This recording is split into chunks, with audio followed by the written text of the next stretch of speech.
Hi friends, beef nuggets ഉണ്ടാക്കിയാലോ? ഒരു ഉണങ്ങിയ മിക്സിയുടെ ജാറിലേക്ക് സൈഡ് കട്ട് ചെയ്ത് മാറ്റിയ ബ്രെഡിൻ്റെ കഷ്ണങ്ങളിട്ട് നന്നായിട്ട് പൊടിച്ചെടുക്കുക. ഉപ്പും മഞ്ഞൾപ്പൊടിയും ചേർത്ത് വേവിച്ച ബീഫ് ഇതേ മിക്സിയുടെ ജാറിലേക്കിട്ട് നന്നായിട്ട് ഇതേപോലെ ഒന്ന് അരച്ചെടുക്കുക. ഇതിലേക്ക് നേരത്തെ പൊടിച്ചു വെച്ച ബ്രെഡും കൂടി ചേർക്കുക.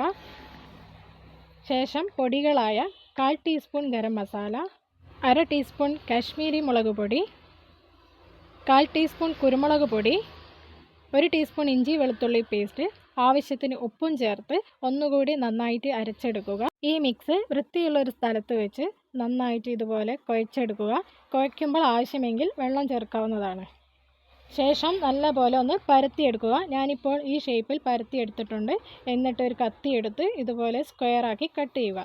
ഇങ്ങനെ കട്ട് ചെയ്ത ഓരോ പീസും മുട്ടയുടെ മിക്സിൽ ഒന്ന് ഡിപ്പ് ചെയ്തതിന് ശേഷം ബ്രെഡ് പൊടിയിൽ കോട്ട് ചെയ്ത് ഓരോന്നായിട്ട് നമുക്ക് മാറ്റി വെക്കാം.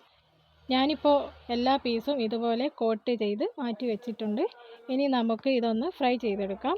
നല്ല തിളച്ച എണ്ണയിലേക്ക് മീഡിയം ഫ്ലെയിമിൽ വേണം ഇത് ഫ്രൈ ചെയ്തെടുക്കാൻ, അല്ലെങ്കിൽ പെട്ടെന്ന് കരിഞ്ഞു പോകും.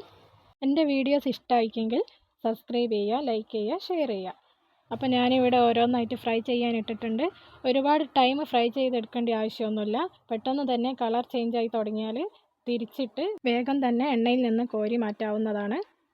ഇത് ഏകദേശം ഇവിടെ റെഡി ആയിട്ടുണ്ട്. നമുക്കിത് ഒരു പ്ലേറ്റിലേക്ക് കോരി മാറ്റാം. അപ്പം നമ്മുടെ ബീഫ് നഗറ്റ്സ് ഇവിടെ റെഡി ആയിട്ടുണ്ട്.